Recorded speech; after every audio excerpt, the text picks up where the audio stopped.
Ken Burns once said, "One approaches Thomas Jefferson with the sense that he is, in a biographical sense, the holy grail of American history."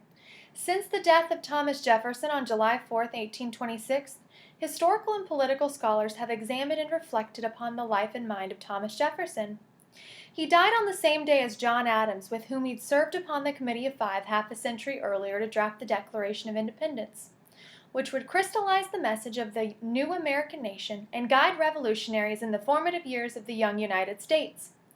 50 years after the adoption of the Declaration of Independence, these legends of American history passed away from the world and into history.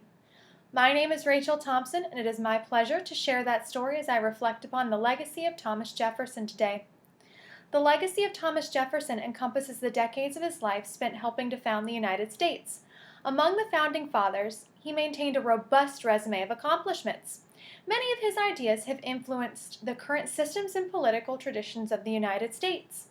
Thomas Jefferson was a lifelong scholar and studied the law, the arts, and politics. And his home at Monticello reveals many insights into the private life and passions of Thomas Jefferson.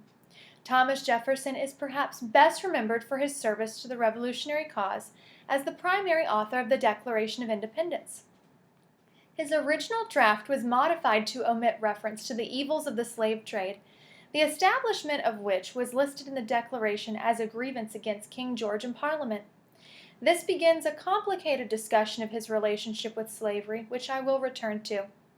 He went on to succeed Benjamin Franklin as a diplomat to France during the final years of the Revolution. His foreign policy experience as he served the U.S. in France during the American Revolution and in the wake of the French Revolution well prepared him for his future cabinet post. He was the first Secretary of State as part of the first presidential cabinet of George Washington. He stepped down to challenge John Adams for the presidency in 1796. Although Adams won a single term, Thomas Jefferson went on to become the third president of the U.S. The election of 1800 signaled the first peaceful exchange of political power between parties and would usher in an era of Democratic-Republican control of federal politics for nearly 3 decades. Thomas Jefferson worked to double the size of the U.S. with the purchase of the Louisiana Territory. This conflicted with some of his ideas about strict construction of the Constitution. That is, the Constitution cannot be interpreted loosely by the elastic clause, and ideas about limited power of the federal government. He believed that a government that governed the least governed best. In purchasing the Louisiana Territory, he guaranteed that American farmers had access to the Mississippi River.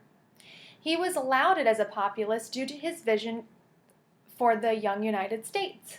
His vision of the agrarian republic promoted the notion that ordinary people deserved to be rewarded fairly for their labor. Jefferson claimed that the yeomen are the chosen people of God because they were not corrupted by the city's mechanization and industry.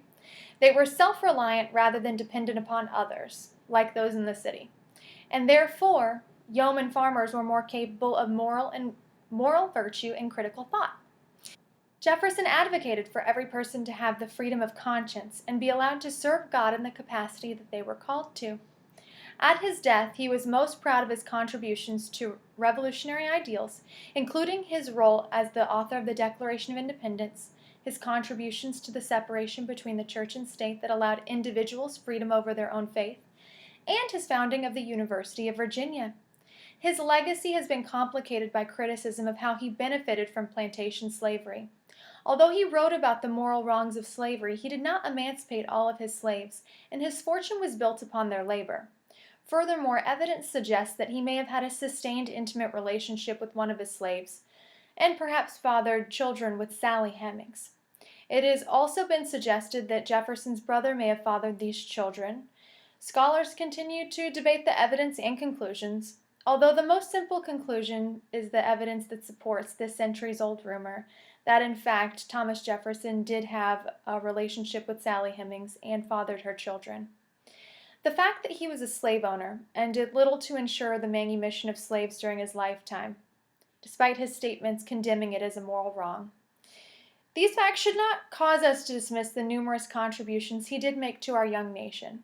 He should and must be remembered for the totality of his words, beliefs, and leadership. Thanks for watching.